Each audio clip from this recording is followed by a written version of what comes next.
Shifu शौर्य। तो आज आप अयोध्या में आए हैं और ये बदली हुई अयोध्या देखकर के आप क्या कहेंगे? कमाल।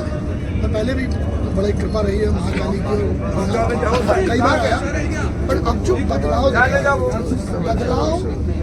होता है कहीं पर, आई एम अ बिलीवर कि बदलाव आपको जगह की रोड से नहीं आपको समझ में आएगा, बदलाव लोगों के भाव से समझ में आएगा। बदलाव कहाँ समझ में आ रहा है हमें? जो लोगों के अंदर एक भावना है, क्योंकि वो है कि आप इसको क्या समझते हो वो अलग बात है, सब अपने नजरिए से देखते हैं। जैसे मैं अयोध्या आया हूँ, भगवान प्रभु श्री राम की नगरी, और जो वो कहे पुनर्वास है उनका, हम तो बहुत छोटे हैं। और राम के मायने भी सबके लिए अलग अलग है, कबीर के राम अलग है, तुलसी के राम अलग है जी। तो आपके मायने क्या है राम के? मेरे लिए राम का मायना बहुत ज्यादा है कि मैं बहुत तुच्छ हूँ, मैं बहुत छोटा हूँ, क्योंकि जब राम वनवास जा सकते हैं तो अगर राम को पूजते हो तो वनवास की औकात रखो।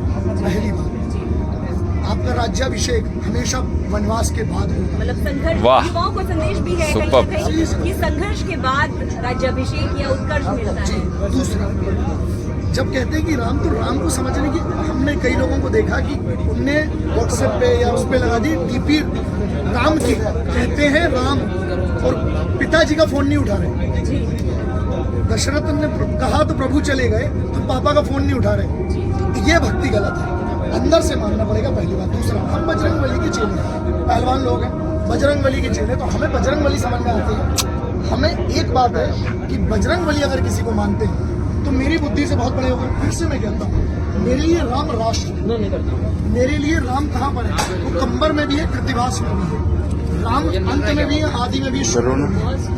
राम धनुष में राम, तीर में राम, भारत के हर वीर में राम। धनुष में राम, तीर में राम, भारत के हर वीर में राम। अपने हमारे से राम मेरे लिए क्या है? आपका सम्मान करना मेरे लिए राम है। एक स्त्री की चिन्ह के नीचे ना देखना, या तो उसके पैरों पे देखना या उसके चिन्ह के ऊपर देखना, ये राम है मेरे लिए। राम मेरे लिए वो है कि जब समय आए, पहले शांत रहो, लेकिन जब समय आए तो रावण जैसे को भी उसकी जगह दिखाना पड़ता है। तो राम मेरे लिए, तो हम जिस माहौल में बड़े हैं, राम राम का माहौल था ना, ये तो बाद में कचरा हुआ है। राम राम सब करते हैं, आज भी गांव में कहीं पे आप देखें राम राम। दूसरा, भारत की सबसे ताकतवर organisation is the Indian armed forces, army, navy, air force specially. अगर आर्मी में सबसे पहले क्या बात है? राम राम साहब। तो क्या बोलता है? राम राम साहब। धर्म नहीं, यही तो बात है। जब आप बाप को धर्म से जोड़ रहे, चलेगा, बाप के बाप को तो मत जोड़ो, ये तो सबका बाप है।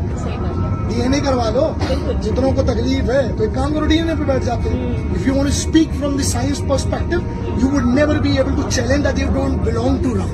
दैट्स व्हाई आई सेड, तुझ में राम, मुझ में राम, सब में राम, सबके राम। और जो ना माने उसके लिए हमारे बाकी भाषाएं भी अवेलेबल है, देख लो। शिफू जी 3 शब्दों से संस्कृत के मिला है। शिह का मतलब होता है महाकाल, शिह की उत्पत्ति। फू का मतलब होता है रेतस, और जी का मतलब होता है सिंह। एक ऐसा बीज जो महाकाल के चरणों में उत्पन्न हुआ, इसको Shifu ji. Shifu is a Chinese thing. China का तुम लाइट न खरीदे, झालर नाम कहाँ से खरीदे? सो दैट्स जी, मैं बताइए।